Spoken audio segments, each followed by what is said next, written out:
Where are you right now, as you're watching this? Are you lying in bed, lights low, maybe phone in hand? Or are you sitting in the dark, headphones on, letting this voice guide you towards sleep? And what time is it? Midnight, maybe 2 a.m. Maybe later.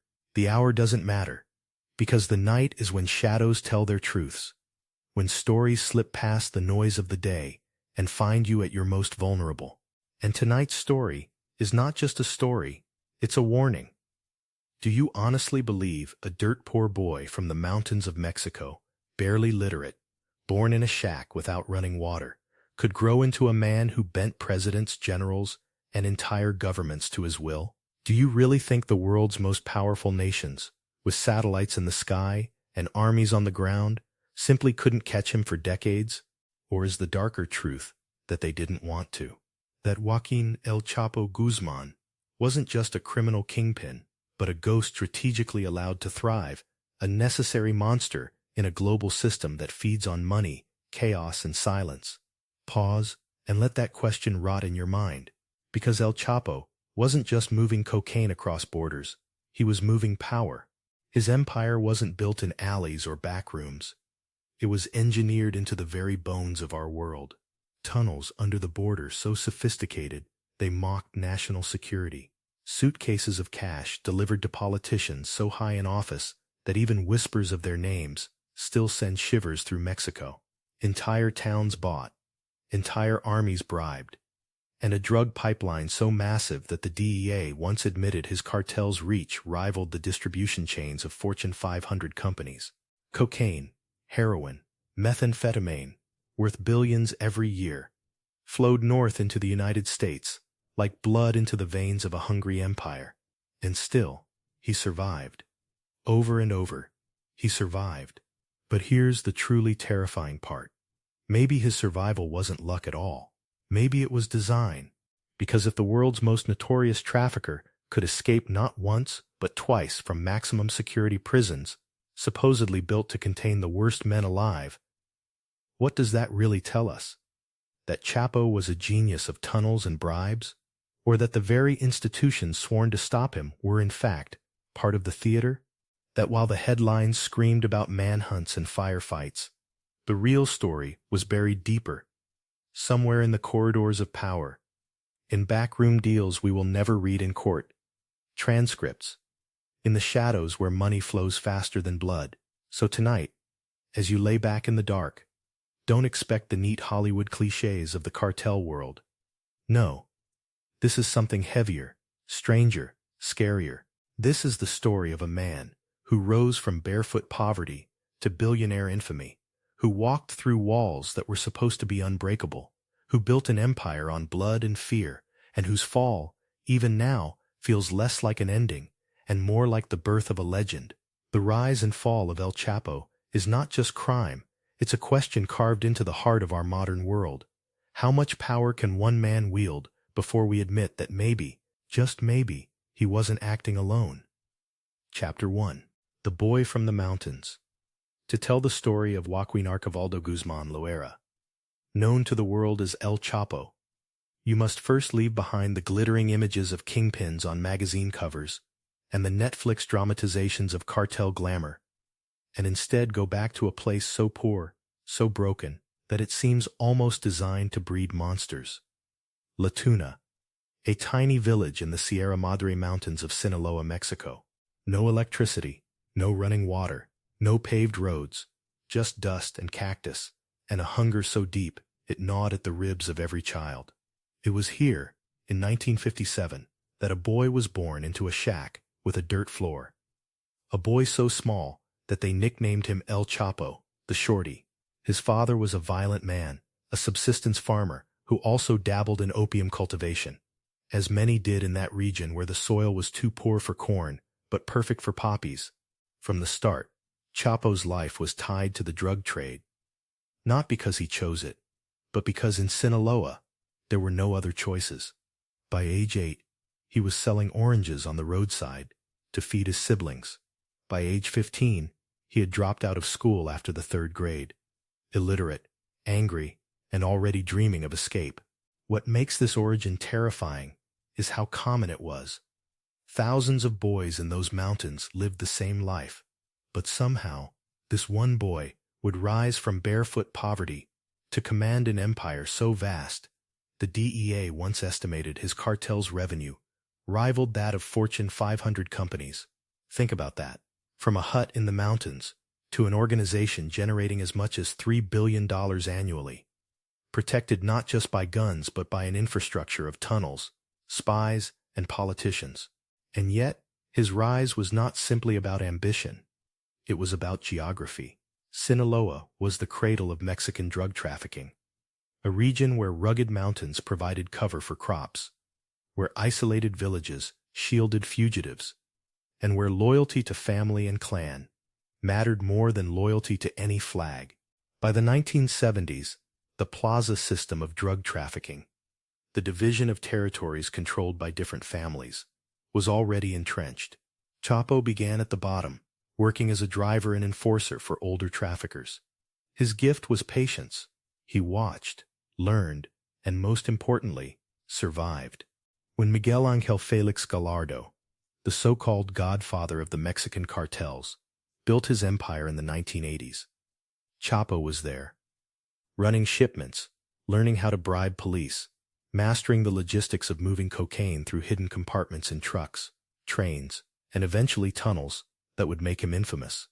The real genius of Chapo was not just violence, it was engineering.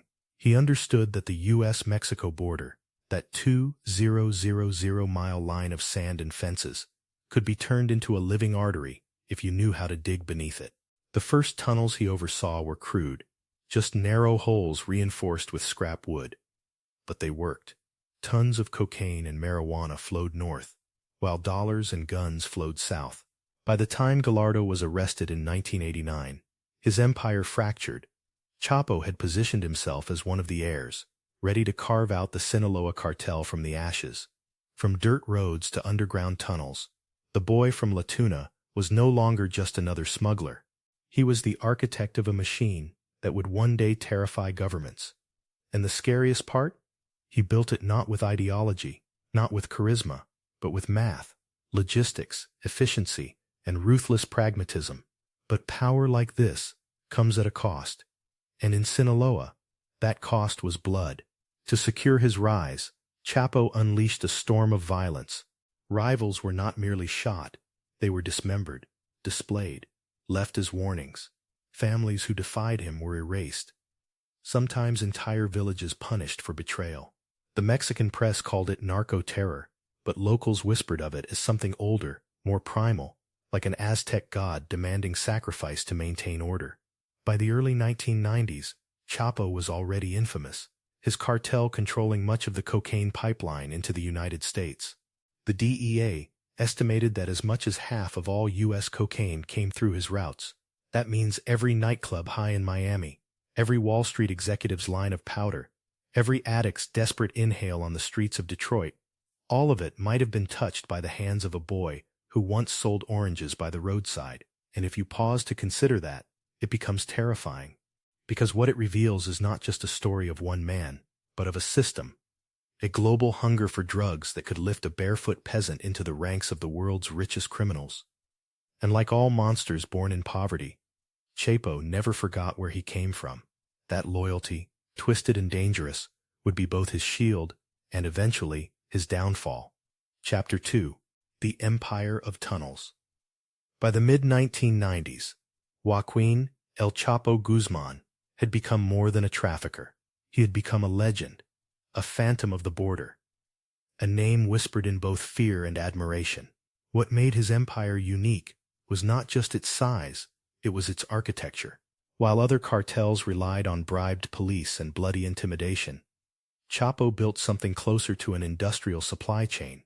At its peak, the Sinaloa cartel employed thousands of farmers to cultivate poppy and cannabis in the mountains, chemists to process heroin and meth, smugglers to drive trucks across borders, money launderers and banks from Mexico City to Panama. But the jewel of his empire was underground. By the early 2000s, U.S. authorities had discovered nearly 100 tunnels along the border, some stretching half a mile, outfitted with lighting, ventilation, even rail systems to move tons of cocaine like cargo in a subway. These were not the crude holes of his youth. These were feats of engineering, sometimes taking years to complete, costing millions, and yet paying off with shipments worth billions. The DEA once called Chapo's tunnels the eighth wonder of the world. If that sounds exaggerated, consider this. One tunnel alone, discovered in 2009 near Tijuana, was large enough to drive a small truck through, perfectly lined with concrete, equipped with elevators on both ends. It wasn't just crime, it was infrastructure, an invisible architecture that mocked national borders and proved that where there is demand, walls mean nothing. But tunnels were only half the story. Chapo mastered the art of diversification. He didn't just move cocaine, he expanded into methamphetamine, heroin, and marijuana, becoming a one-man multinational. His cartel's reach extended into 50 countries, with operations in Europe, Asia, and Africa. Forbes listed him among the world's most powerful people, estimating his fortune at over $1 billion. To put that in perspective, his cartel's earnings dwarfed companies like Netflix or Facebook in their early years. But unlike CEOs, Chapo's profits were bathed in blood. The Mexican drug war, ignited in the mid-2000s, when President Felipe Calderón declared a military offensive against the cartels, became one of the deadliest conflicts of the 21st century. Over 300,000 people are estimated to have died since then, with countless others disappeared.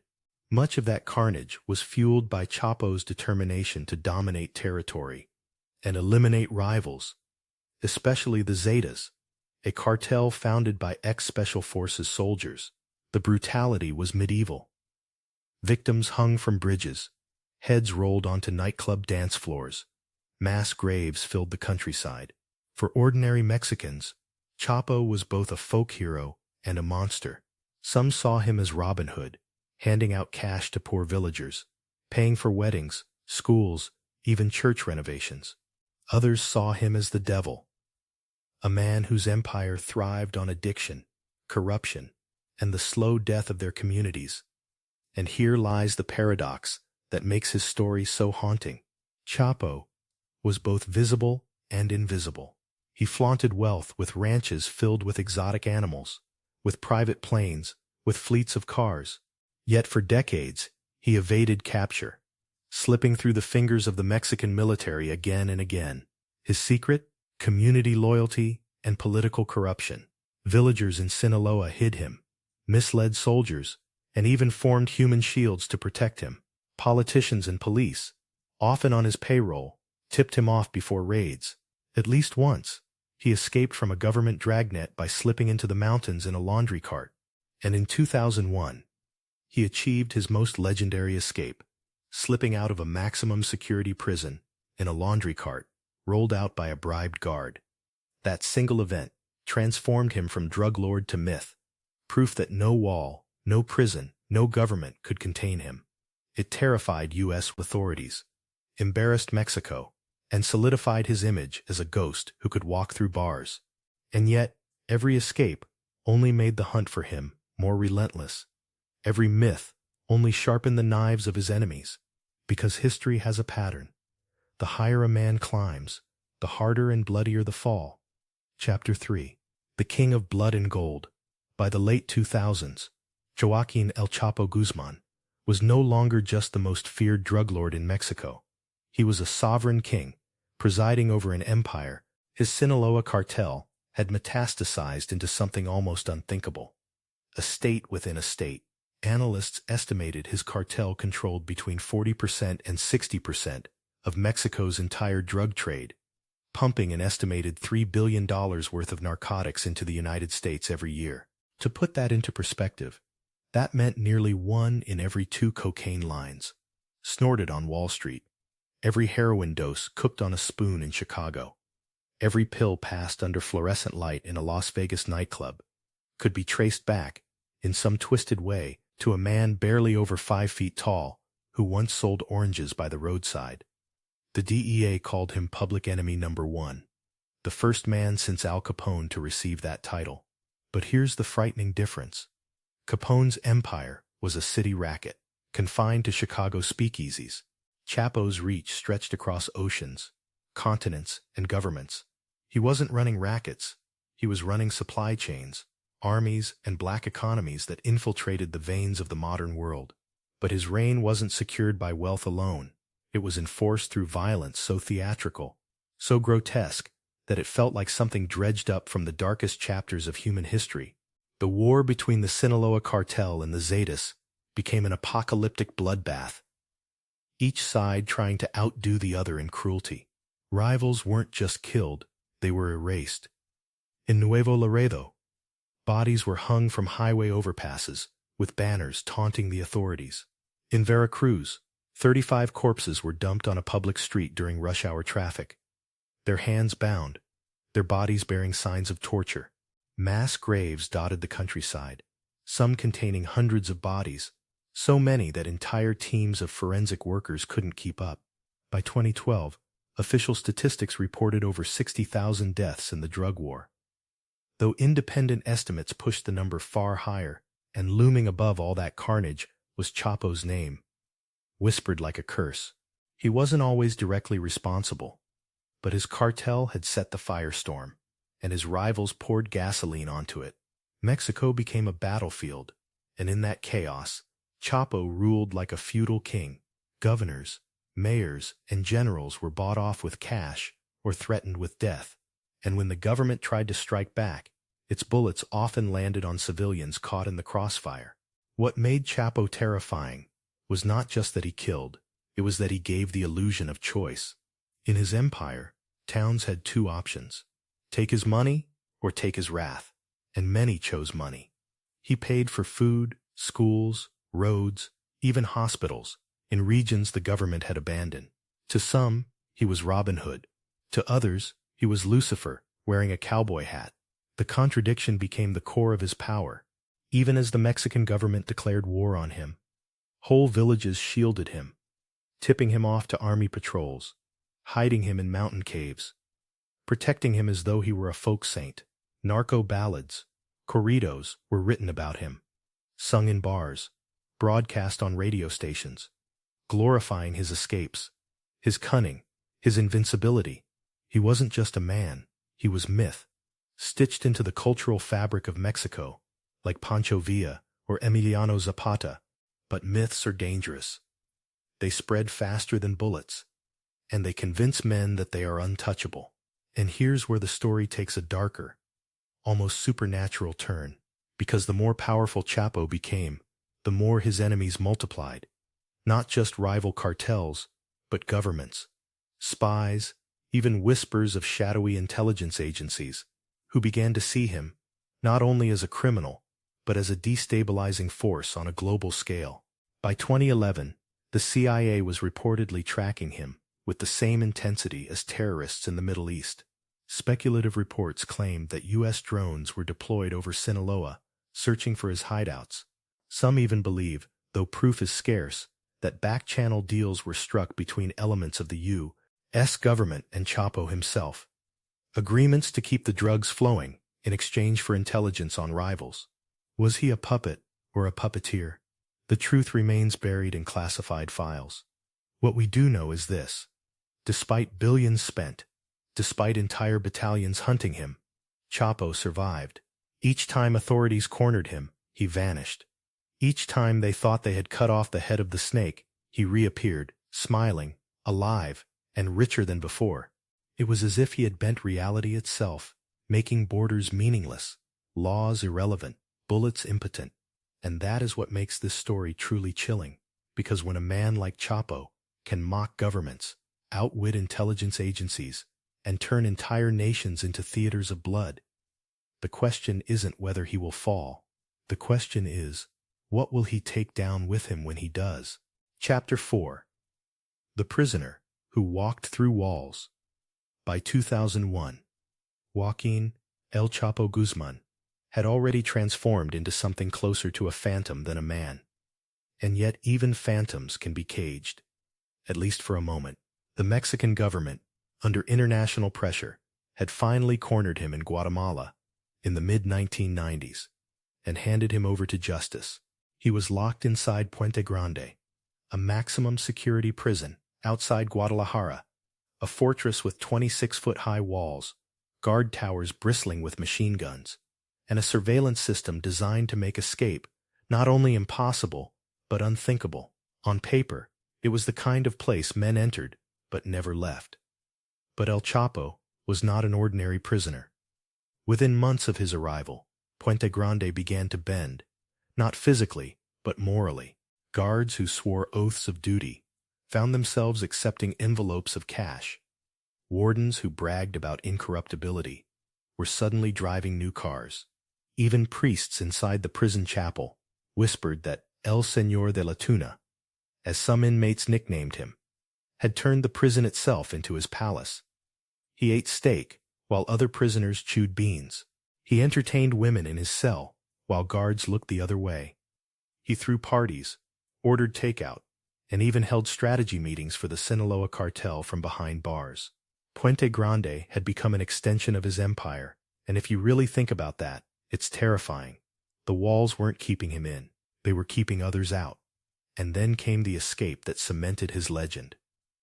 January 19th, 2001. Somewhere inside Puente Grande, El Chapo climbed into a laundry cart, just a cheap metal box filled with sheets and clothes, and rolled out of history. The prison guard wheeled him straight through checkpoints, past cameras, past soldiers, and through 12 locked gates. He rode out of the prison like a phantom stowed away in the dirty laundry of the state. Some say it was one guard. Others insist it required the complicity of 70. But the result was the same. The most notorious drug trafficker on earth was now free, and Mexico's government was humiliated. Think about the symbolism. El Chapo did not blast his way out with guns or dynamite. He didn't tunnel under Puente Grande with pickaxes. He simply paid enough people to stop looking. That is scarier than any gunfight, because it reveals a truth far darker. Walls mean nothing if the people manning them are already owned. For the next 13 years, he was untouchable. The U.S. spent billions. Mexico deployed soldiers by the tens of thousands. And yet El Chapo thrived.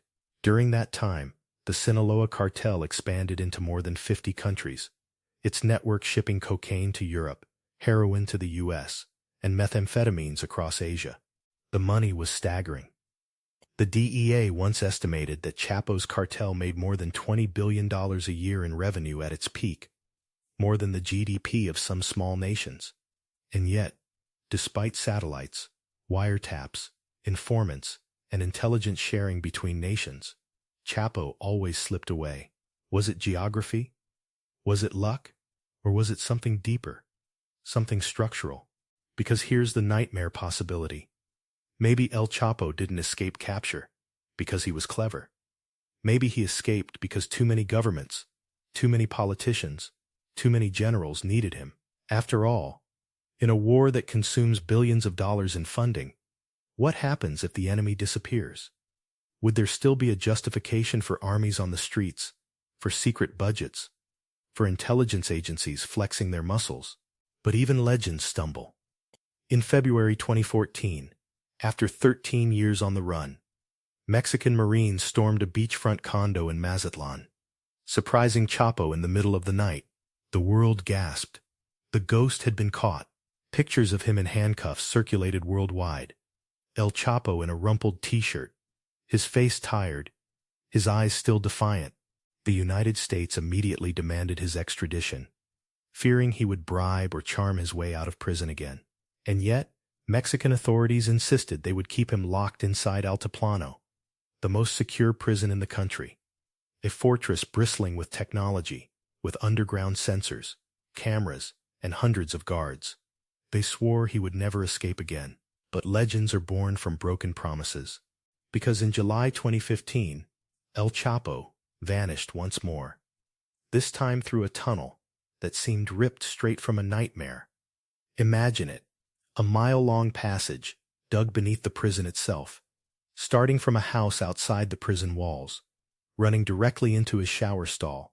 The tunnel was nearly 6 feet high, ventilated, and fitted with electric lighting. It even had a motorcycle on rails to ferry tools and dirt. Authorities claimed it took more than a year to build, requiring heavy machinery, dozens of workers, and millions of dollars. And yet, no one noticed, or perhaps no one wanted to. On July 11th, 2015, El Chapo stepped into his shower, slipped through a hole in the floor, and vanished into the earth. For 34 minutes, guards claimed they thought he was still inside. By the time they checked, the most dangerous criminal in the world was gone, running free once again through the shadows of Mexico. Think about the arrogance, the audacity of that escape. It wasn't just an insult to Mexican justice. It was a declaration that no prison on earth could hold him. Walls, guards, cameras, locks, meaningless in the face of his money, his engineers, his loyalists, and his myth. He wasn't just a prisoner who escaped. He was a man who walked through walls, proving again that the scariest prisons are not built from concrete, but from illusions. And here is the chilling speculation that lingers still. Was that tunnel really dug without the knowledge of Mexican officials? Was it possible that a mile-long engineering marvel could have been constructed right beneath a prison without entire chains of command turning a blind eye? Or did Chapo's money flow so far, so high, that the very people meant to keep him trapped ensured his freedom? If so, then El Chapo's true weapon was never his gunmen, never his tunnels, never even his billions. It was his ability to corrupt reality itself, to bend institutions into accomplices, to turn law into theater. And in that sense, his legend was already larger than life, not because he defied governments, but because he made governments defy themselves. Chapter 5. The Fall of the Phantom. By early 2016, Joaquin El Chapo Guzman was no longer a man but a legend wrapped in smoke. Twice he had been captured, twice he had slipped free, and each time his escapes had grown more impossible, more cinematic, more humiliating for the Mexican state. But legends, no matter how carefully built, eventually meet their end. And El Chapo's end began not with bullets or soldiers, but with vanity. He wanted to be remembered not just as a trafficker, but as a myth etched into history. So he courted journalists, sought out filmmakers, and even arranged a secret meeting with Hollywood actor Sean Penn, a bizarre dance of ego and secrecy that would prove his undoing. Mexican intelligence traced the movements of those meetings, followed his couriers, and in January 2016, Marines finally stormed a safe house in Los Mochis, Sinaloa. The firefight was brutal. 5 of his men dead, a tunnel escape attempted but cut off, and when they dragged him out, bloodied and beaten, it felt for a moment as though the phantom had finally been caged. This time, there would be no laundry cart, no secret tunnel. The Mexican government, battered by years of humiliation, handed him to the United States in 2017. And here, the story shifts from myth to spectacle. In New York City, in a heavily guarded federal courthouse, El Chapo faced a trial that would expose the machinery of his empire. For months, jurors listened to testimony from former associates, mistresses, bodyguards, and accountants. They painted a picture almost too grotesque to believe. Private zoos with lions and tigers, underground mansions, bribes that reached the highest levels of Mexican politics, even whispered payments to presidents themselves. Witnesses described suitcases stuffed with $100 bills, helicopters delivering cocaine, entire shipping containers filled with narcotics sliding past U.S. customs with a wink. But beneath the sensational headlines was a quieter horror that his empire had not been built in the shadows, but in plain sight. Bankers, politicians, corporations, even elements of law enforcement had touched his money. And when the guilty verdict was read in February 2019, sentencing him to life plus 30 years, the court declared the man defeated. Yet outside those walls, in the mountains of Sinaloa, the cartel still thrummed, alive, shifting leadership to other lieutenants. His body was caged, yes, but the system he built remained, humming like a dark machine, too vast to turn off. The U.S. locked him inside ADX Florence, the so-called Alcatraz of the Rockies, a prison designed for men who must be forgotten. He now spends 23 hours a day in solitary confinement, cut off from voices, from the sun, from the empire that once moved at his whisper. And yet, here lies the mystery that keeps his story from ending neatly. Whispers say he still communicates, that messages still slip past guards, that the Sinaloa cartel remains loyal, as though waiting for a ghost to rise from behind the bars. Some even speculate that his imprisonment was not the final chapter, but merely the beginning of a transformation, that El Chapo has shifted from man to myth, from trafficker to legend, from kingpin to phantom etched into the psyche of two nations, because what truly dies when a man like that is buried alive in concrete? His body, yes, but his story? His story lingers, and so, as you drift now into the quiet of sleep, let this story fade from spectacle to silence. Forget the gunfights, the tunnels, the billions of dollars. Instead, think of the mountains where it began. La Tuna, a small village under starlit skies, where a barefoot boy once sold oranges by the roadside. From those dusty paths, he carved a kingdom of shadows, ruled by both fear and loyalty. And though he now sits in a cell so small he cannot stretch his arms, the echo of his empire still hums in the dark. The rise and fall of El Chapo is not just a story of crime. It is a story of power, of myth, of the strange way the world sometimes bends for men who should have been broken long ago. Tonight, the walls are quiet. The tunnels are sealed. The phantom is locked away. And yet, somewhere in the silence, his name still drifts like smoke, soft, elusive, refusing to die. Sleep now, and let the shadows keep their secrets.